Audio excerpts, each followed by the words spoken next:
I'm Bill Bupert, retired Army officer and irregular warfare practitioner and scholar. Welcome to Chasing Ghosts, an Irregular Warfare podcast, the show that examines the mythos, lost history, bad thinking, martial malpractice, and government incompetence that informs so much of irregular warfare.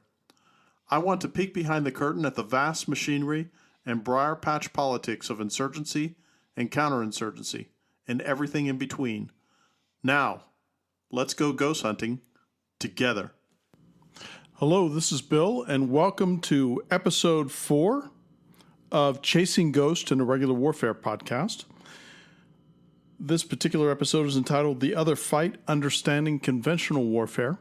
I don't intend at all on giving a class or a master class that covers the entire gamut of conventional warfare and what the Army and the Western forces refer to pretty much as unified land operations and such, even though we do have mud-to-space concerns in present conflict and future conflict, especially the near-peer and peer conflict that we are facing down from this point into the immediate, intermediate, and probably long-term future. So a slight preamble. Many worthies, ordinarily self-professed special operators, I never knew so many could exist, have been making much of the American, if not Western, expertise in building, fighting, and dashing enemies with unconventional warfare.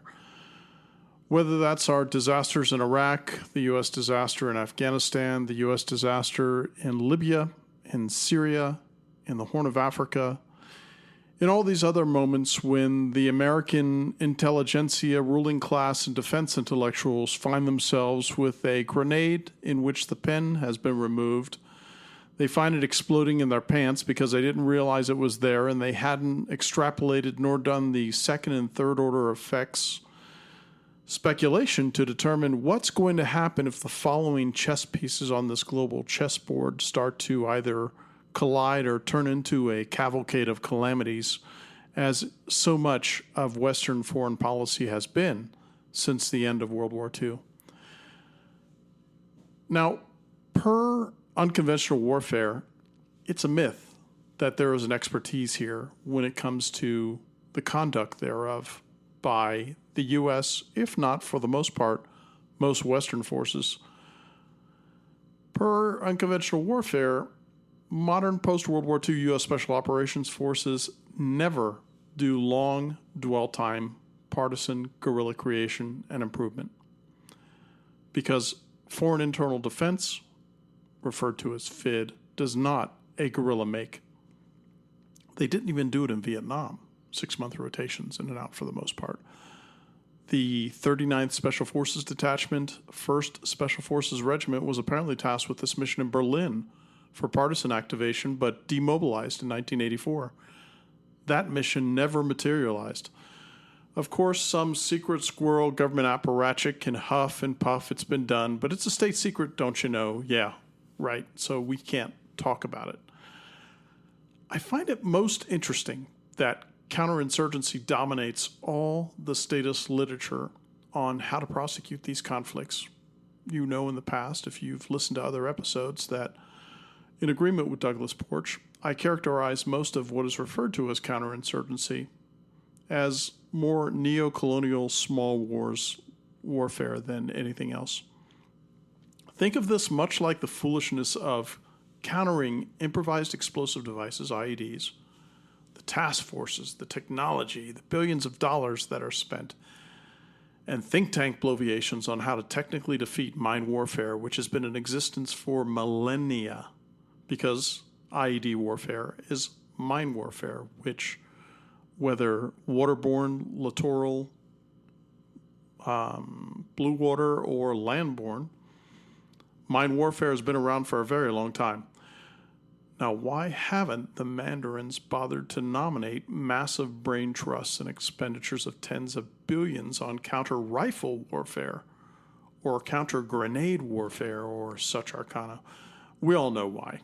As a matter of fact, when things get sporty in the coming endarkenment that is coming to the Western world, apparently, And the fighting starts against the inevitable insurgency that will germinate in the States, on the European continent, whatever the case may be. I assure you, it will be much like the bloody Kansas and Missouri conflicts in the South before the War of Northern Aggression, where federal involvement built and mentored and incentivized a Southron resistance from scratch with scorched earth tactics. Now, that was done in the 19th century, and of course we see that done again and again, especially by European powers, for the almost entirety of the 20th century, well into the 21st. So I always find myself sort of almost conflicted about the German army and the Wehrmacht, as I've talked before. Germany, of course, didn't simply exist from 1933 to 1945 and simply switch themselves off, in spite of the fact that in contemporary times we observe that the Morgenthau Plan apparently is a plan being instituted by the Green government in Germany to impose upon itself. We shall see what happens with that. But nonetheless, whatever one's feelings about the Wehrmacht, which I consider to be one of the most competent forces that have been ranged since the Roman forces and others, nonetheless, strategically and grand strategically, lost World War I, lost World War II, at the tactical and operational level, tended to punch above their weight in a martial sense. So I, of course, being the comprehensivist reader I am when it comes to all things military, I'm currently doing a deep dive into both the Boer Wars from 1890 until 1902. And that, of course, is great fodder for future episodes in which I will talk about Boer commandos and how they bested, for the most part, the British attempts, what I like to refer to as the barbed wire empire, where the British first started using concentration camps as a war aim to defeat the Boers at that time. In that vein, speaking of mine warfare, there's a fascinating German general by the name of Hermann Balck, B-A-L-C-K. In the 1970s, he was debriefed by the Western intelligence community, and those interviews and debriefs are available online if you look them up. Very interesting stuff. He proposed that a way to make mines work even better is to emplace dummy mines at a ratio in excess of 50-1 to drain enemy time and resources. Food for thought for coming conflicts. Now, in order to contest an insurgency, one must understand why they occur and what machinations make them remain afloat and expanding despite the massive influx of first world military technology, manpower, and vast treasure. Well, the answer is rather simple, as we know from those of you who have listened to my podcast. Invasion foments insurgency, and the more of the former, the more robust the latter in response. The West, for all its trillions spent, tens of thousands injured, and time and resources utterly wasted, can't seem to grok that rather simple fact. Want to win a counterinsurgency? Pack up and leave. No Muslim insurgency since the end of of World War II has been defeated, but that I am going to append that because I've had some interesting correspondence with very intelligent listeners, I have a lot of those, who have said, well, what about Muslim counterinsurgents fighting Muslim insurgents? That is something that I am certainly going to consider investigating further. Hence the proviso, no Muslim insurgency has been bested by a Western non-Muslim nation since the end of World War II. So enough of that. I owe the listenership a list on 4GW, and I'll do that sometime in the future. That would be fourth generation warfare. But today we'll tackle a top 5 list of readings in the conventional spectrum. And I will not endorse Clausewitz despite his titanic presence in these strategic circles that discuss warfare. He's been talked to death in other areas, so I wanted to pry out some other, maybe a little more arcane things that are available to you. But here's the bottom line. The U.S. has not won a conventional conflict, much less an unconventional conflict, despite the trillions spent and the wholesale creation of one of the largest and most technologically advanced armed forces in the history of mankind since World War II, which of course provides considerable fodder for this podcast and future episodes. So I've tackled reading lists for military matters before in my previous life. I wanted to update that list with a more focused addendum that discusses how and why mass conventional armies operating on the full spectrum of conflict behave in success and defeat. Now, there are a lot of really good, serviceable, unconventional 4GW guerrilla book lists out there that I highly recommend you take a look at. But we're going to discuss the conventional aspects of war for a brief period of time here. So I've crafted this top 5 list of more conventional military perspectives, military reading for second and third generation baseline military theater and practice, because if you don't know that, you can't fight fourth generation warfare. Second generation warfare can be best characterized as positional or attrition warfare, and third generation warfare could be characterized by maneuver warfare. Whether that's Liddell Hart's indirect approach or direct approach, but nonetheless one in which maneuver is a key element in buying space and time by leaping forward, taking flanks, or attacking enemies in the rear. You know, we've got to admit that even the guerrilla or the insurgent, if you don't know what the center of gravity's command echelonments and logistical needs are for large modern armies that may be imposing themselves in a counterinsurgency initiative in the country or regional complex of conflicts they are concentrated in, how do they operate in meat space? How do their decision cycles operate? How do their OODA loops operate? I've spent a little bit of time in combat theaters. I can claim no great laurels whatsoever, but I have had my eyes open and opened. Much of the Irish Republican Brotherhood, Irish Republican Army leader Michael Collins' success is that he had a fair amount of former veterans of the British Army in his flying columns, not special operations. Again, is that every vet nowadays? But regular mudboggers who had seen the grinding death machine of the British Army in France during World War I. Now, Collins, as I've discussed before, you can look up the episodes, was a titan in guerrilla warfare in the 20th century, as I put him in my peak guerrilla museum of these mighty men at the beginning of the 20th century who really carved this niche and carved a path for what 20th century unconventional and irregular warfare would look like. But many of his methodologies were born from observing firsthand how conventional units behave and finding ways to grind them down. Now, it's been December of 2001 in Afghanistan for 20 years, because all of us remember that this month, the month of September 2023, marks the 25th month since the ignominious and infamous withdrawal and sort of crazy retreat from Afghanistan that everybody saw over 2 years ago. Well, it's Groundhog Day from the Chief of Staff of the Army to the lowest Afghanistan National Army private every day during that time that the United States was there. The day the last Western boot left Afghan soil, Kabul would be under siege, and we discovered that after the trillions of dollars spent there, the Afghan National Army and the Afghan political structure and everything that the West had invested so much blood and toil and wealth into dissolved in under a month. Again, trillions wasted to make the military-industrial complex flush with money and the region awash in corpses and mayhem after the Western incursion. Groundhog Day indeed. I would suggest that American arms, and lesser so Western armies, have a reputation for fighting efficacy that they are unworthy of. So as I mentioned, General Hermann Balch. Want to get into the mind of a superb conventional combatant? You need to look to the Germans. You need to look to the Wehrmacht.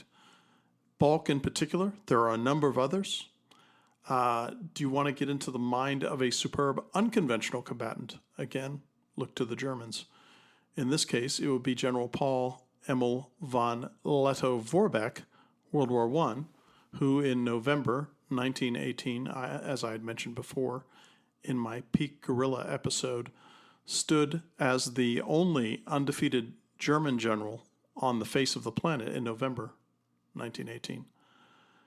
And Frank Kurowski has done a really good job of compiling the citations for the Knight's Cross of the Iron Cross, the Ritterkreuz die Eisernen Kreuzes in his Aces series in Stackpole books, which gives a fair overview of the German combat experience in World War II. The fascinating thing about this is that it is almost an analog or a peer to Medals of Honor or Victoria Crosses that have been issued in the US and the UK respectively. These, for the most part, give you tremendous insight and a play-by-play for soldiers, mostly non-commissioned officers and enlisted men, and not officers, even though there tends to be more officers who are recipients of the Victoria Cross in England.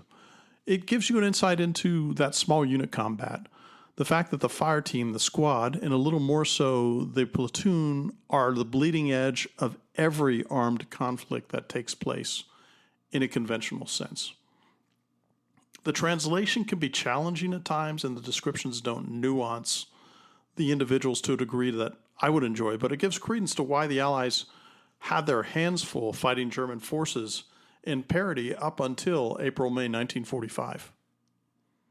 Now, as I mentioned, the Knight's Cross had 5 levels of award, with the highest being the Knight's Cross with golden oak leaves, swords, and diamonds, and awarded to a single man. In this case, Hans Ulrich Rudel. Now, Rudel's war record is simply amazing in any scale. He began the war as a reconnaissance pilot and was training to convert to a dive bomber pilot, the famous Stukas, during the invasion of France in 1940. His career finally began with the invasion of Russia in June 1941 under Barbarossa. And he served in the Russian front until the end of the war, that being April 1945, except for short periods in Germany as instructor and test pilot.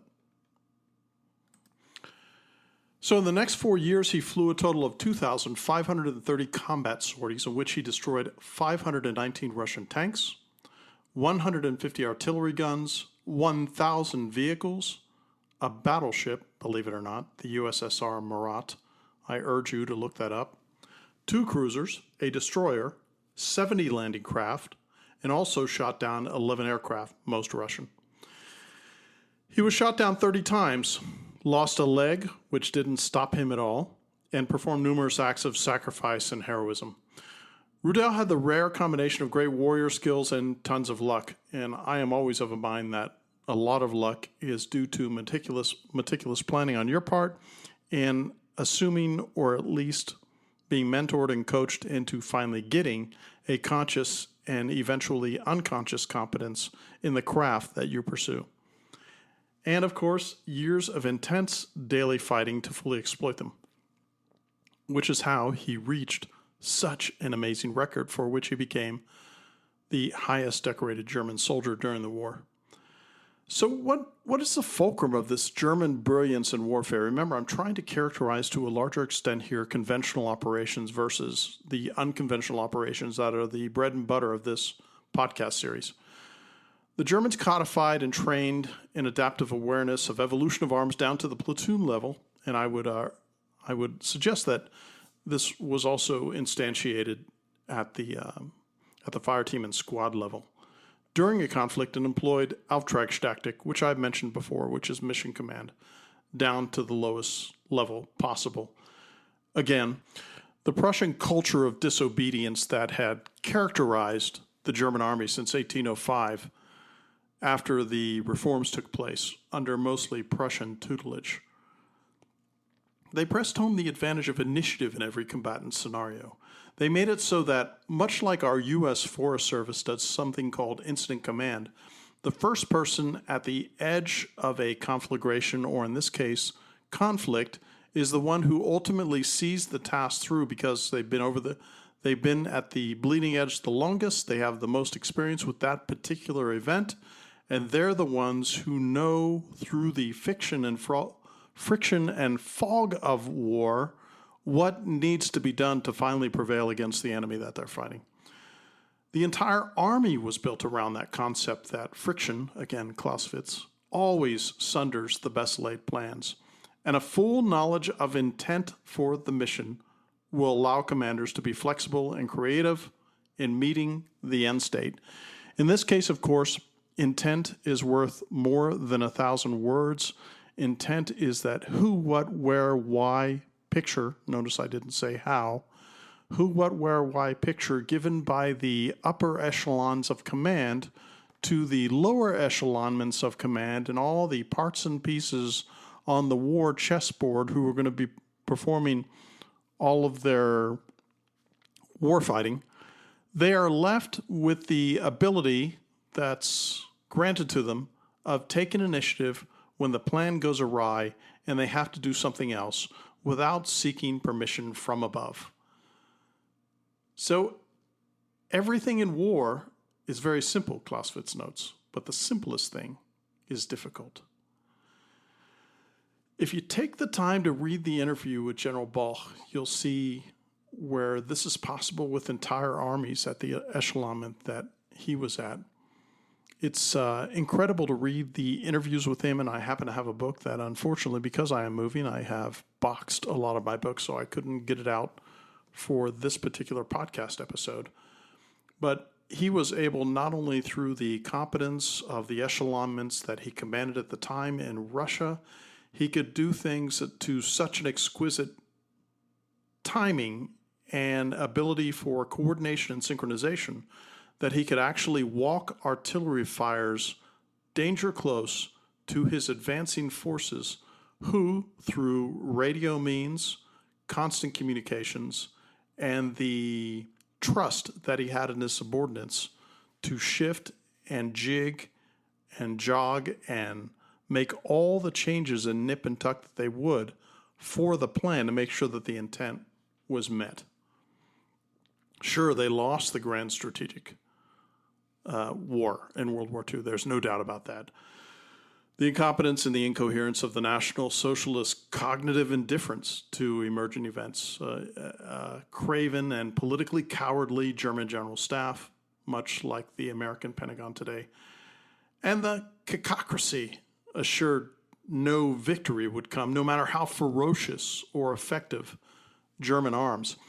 As I have mentioned before, I become a big fan of the Australian scholar David Stahel, Stahel, who made the very bold pronouncement in a number of books that he had on Barbarossa and the Germans fighting there, that as a result of this grand strategic incompetence and the absolute strategic incompetence when it came to rational logistics trains and the ability to integrate and synchronize armies so that they can continue fighting. Because once the Germans had blitzkrieg stopped in their ability to do what they did, because they were drunk on the successes of what had happened in Western Europe and thought that they could replicate those very successes in the East with Operation Barbarossa, starting in the summer of 1941. That was not to be the case.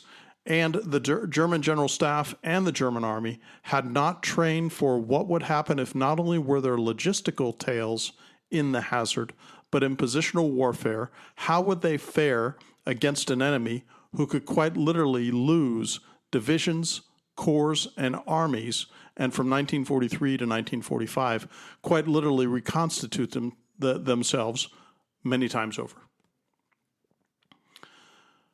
But you've got to be really careful in what you read in history and consider the author's vantage point.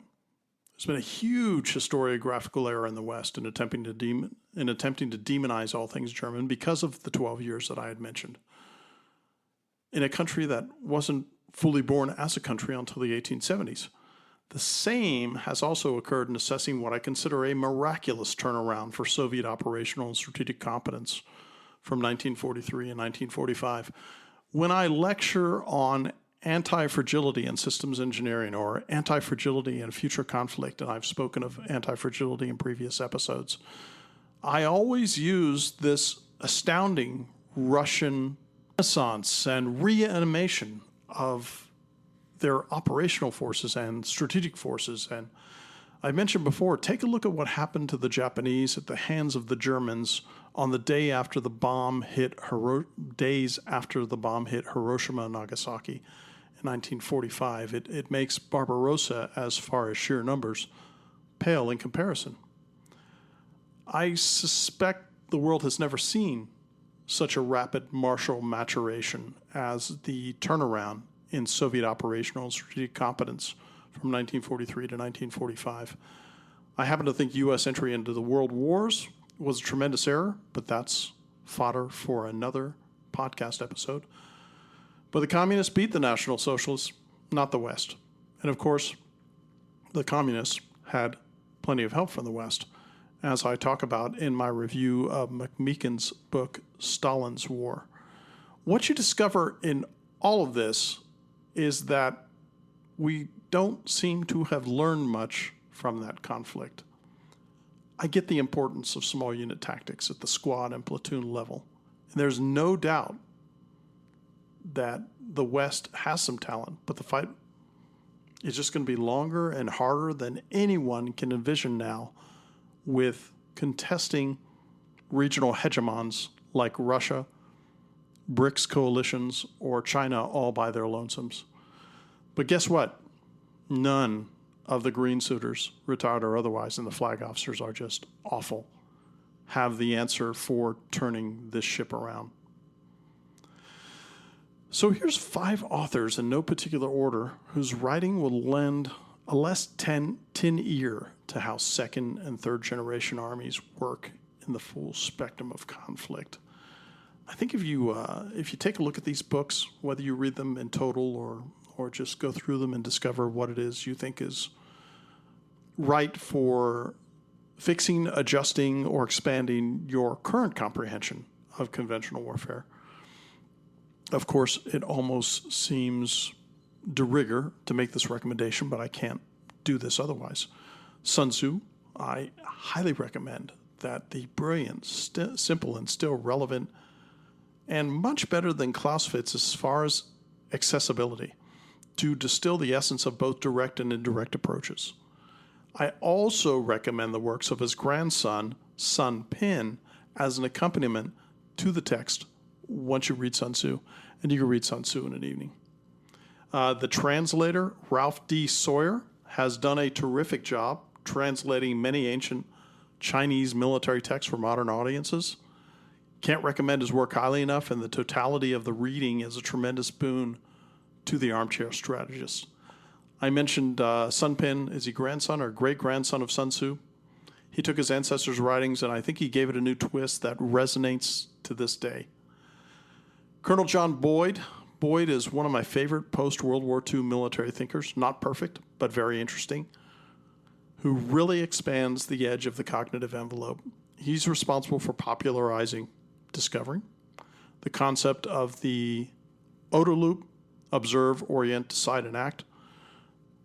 Most likely he discovered it, certainly didn't invent it. He is the father of the F-16 in the U.S. Air Force, of which there are still almost 3,000 flying today, in spite of coming out for the first time in 1979.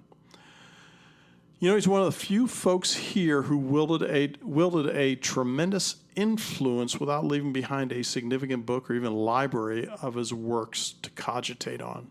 He did have this famous massive slide deck that you can find on the internet called Patterns of Conflict. I recommend it. It hasn't aged well across the board. Nonetheless, interesting to take a look at. It's made the rounds for decades, and it's worth your time to mull it over. I happen to think that if we thought more deeply in the American Armed Forces after World War II than Boyd, who made the elegant observation that all strategy boils down to variance on isolation and alliance to achieve victory. I repeat, this is one of those things where I had a brain zephyr and thought, wow, what a brilliant distillation, where it boils down to, and again, variance on isolation and alliance to achieve victory. Isolate your threat, form as many alliances as possible.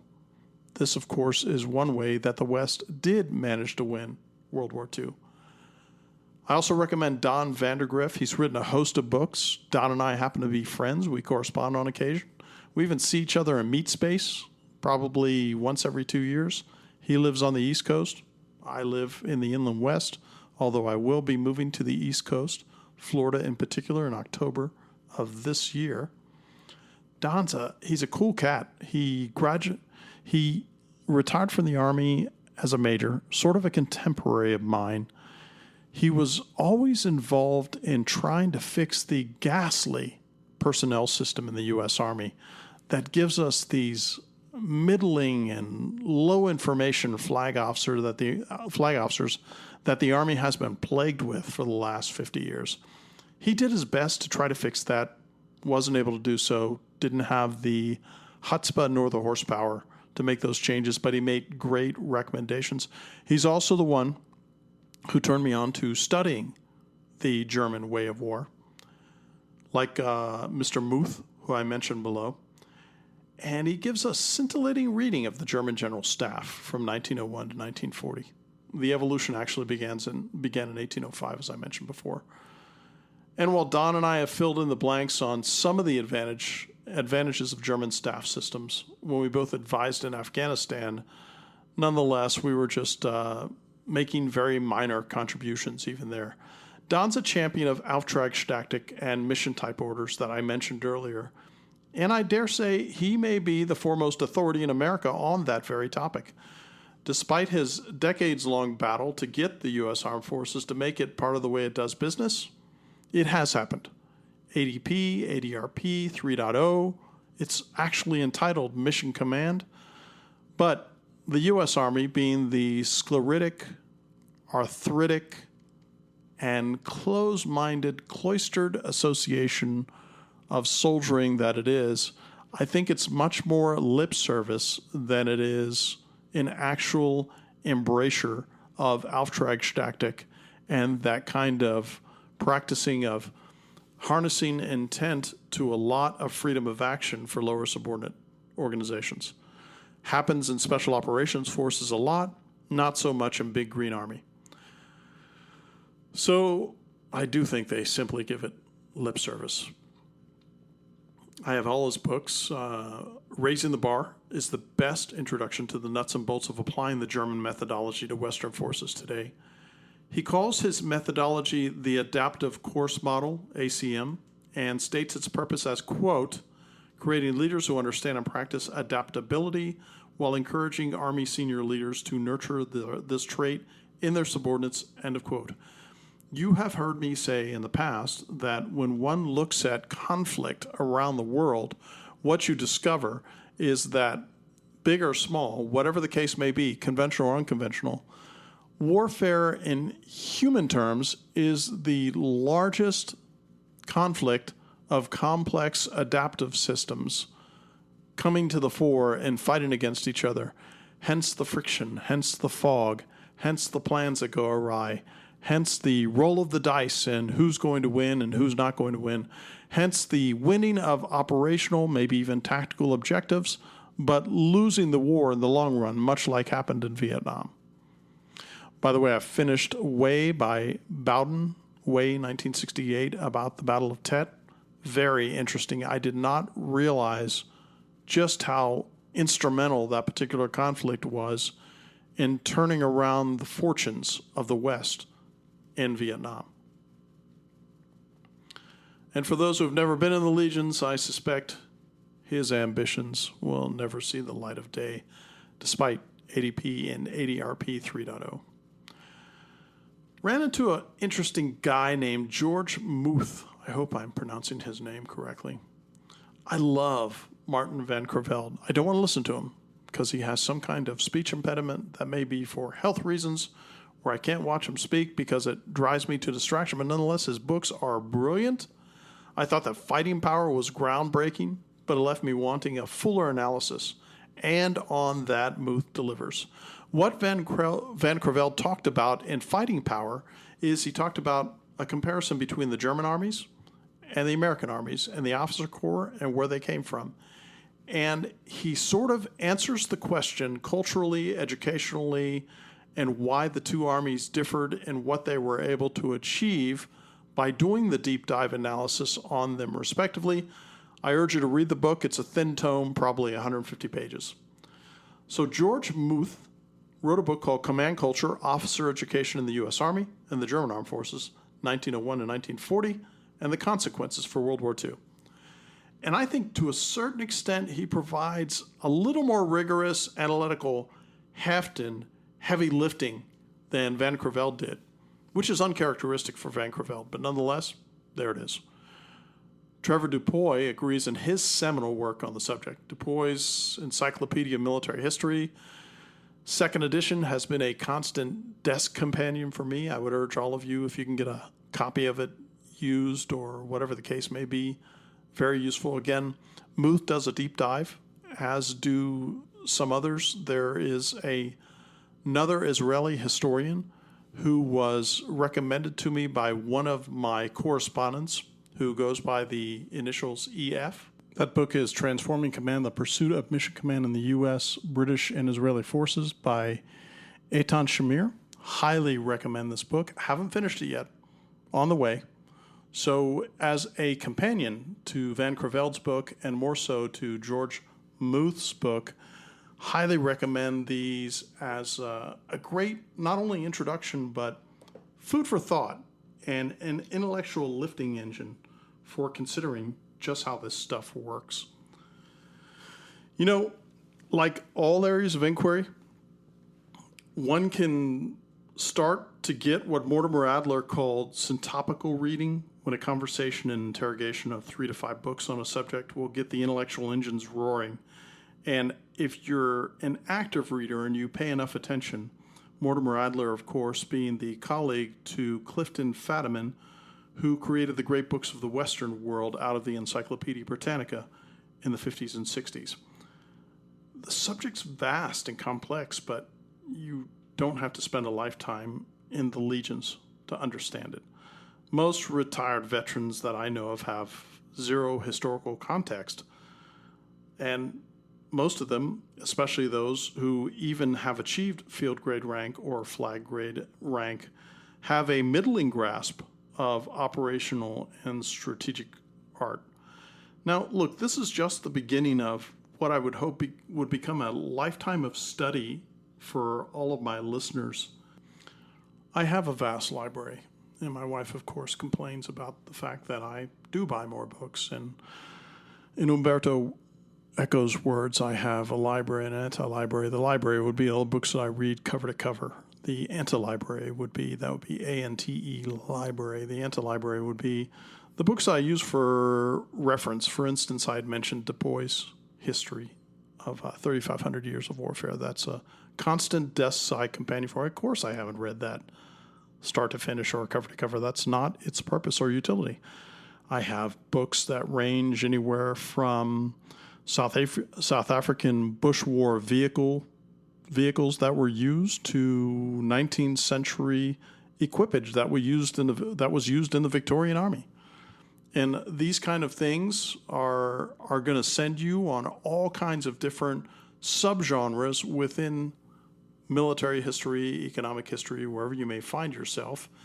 And they're going to land you in other places where you will find yourself wandering around, studying things that you didn't think you had the first clue about. But then again, the reason we study about these things is to get a better clue about them.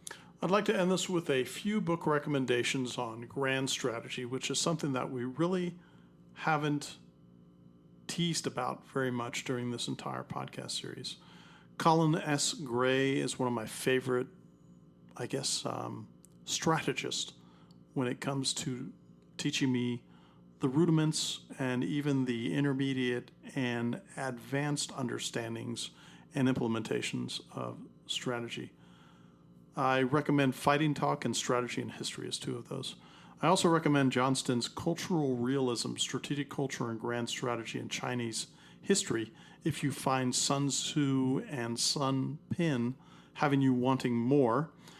And of course, I love Robert Greene's work, and his 33 Strategies of War is outstanding. And again, if you understand the upper echelons and the visionary framework of what's trying to be accomplished at the strategic and grand strategic realm, it gives you a better insight into either missteps or forward steps that take place at the tactical and operational level. So, if you haven't caught on yet, books are a big part of my life, big part of making me understand and grok the world around me. I hope you enjoy this. I hope to hear back from you sometime now or in the future. I wanted to thank all of my listeners. I think I've gone over 42,000 individual downloads, and I have a fair amount of people who are consistent in listening to my stuff, and I appreciate that listenership. Anybody who has comments, discussions, questions, please be as gentlemanly as possible. If you have criticisms, make them constructive.